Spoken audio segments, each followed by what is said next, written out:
देखिए मानक जी, Congress president election के संबंध में आप सभी तीनों वरिष्ठ लोगों ने अपनी अपनी बातें कह दी हैं। मैं थोड़ी सी चीज़ों को डिफरेंट डायरेक्शन में लेके जाना चाहता हूँ। डिफरेंट क्या है, जो पर्पस है, जो कांग्रेस अध्यक्ष का चुनाव का उद्देश्य है, उसका उद्देश्य है संगठन को मजबूती दी जाए और उसको चुनाव लड़ने या पार्टी को आगे चलाने के संबंध में सक्षम बनाया जाए। क्योंकि आज स्थिति जो है कांग्रेस की 100 साल से ऊपर पुरानी पार्टी तो है और उसका वर्चस्व भी अभी दूसरे मायनों में है, चुनाव जीतने के मायने में भली ना हो, लेकिन ये मैं मानता हूं कि उसका वर्चस्व अभी है।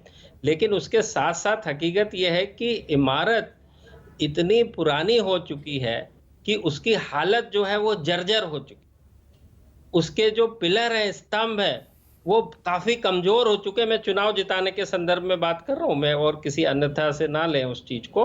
तो हमने पिछले सालों में देखा है, 10 सालों में, कि लगातार गिरावट होते जा रही है, लगातार गिरते जा रही है कांग्रेस।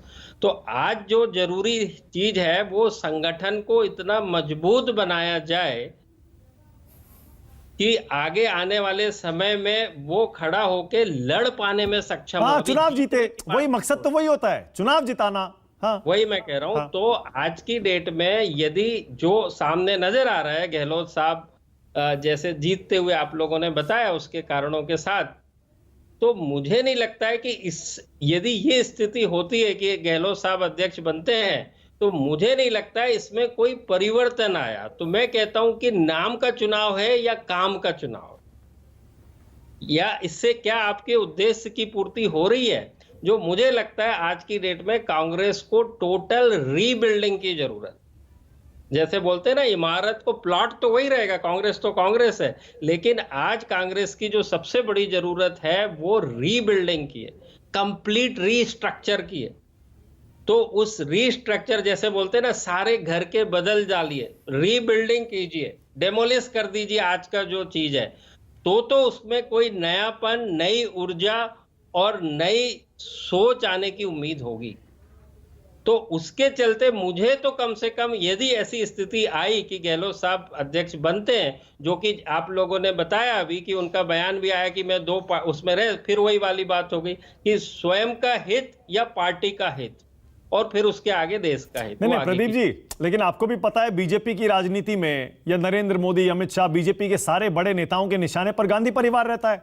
वंशवाद, युवराज, ये सारे के सारे हथियार तो कुंद हो जाएंगे ना। फिर अगर मान लीजिए अशोक गहलोत अध्यक्ष बन गए, तो इतना बड़ा मुद्दा जिसे अभी हाल तक में नरेंद्र मोदी मुद्दा बना रहे थे, वंशवाद खूब किया उन्होंने, तो फिर क्या वो हथियार बेकार नहीं हो जाएगा प्रदीप जी? अरे हथियार, आप इस चीज को मानेंगे कि आप देख रहे हैं राजीव गांधी जी की डेथ के बाद नरसिम्हा राव से, मनमोहन सिंह से लेके आई के गुजराल से लेके इतने लोग प्रधानमंत्री कांग्रेस के समर्थन या कांग्रेस से बने हैं।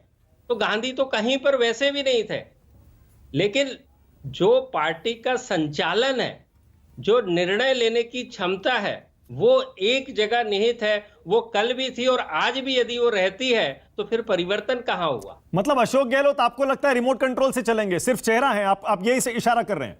नहीं, चीज की बात कर रहा हूं, एक कि क्या अशोक गहलोत इतने सक्षम हैं जो संगठन को, अभी चुनाव को छोड़ दीजिए सरकार, अभी तो केवल कांग्रेस का वर्चस्व, कांग्रेस की जो पूरी की पूरी पार्टी है, एक सूत्र में बंध जाए, एक भाषा को बोले, एक दिशा में चले, इसकी सबसे ज्यादा जरूरत है। मतलब गहलोत के आने से ये बदलेगा नहीं, आप ये कह रहे हैं?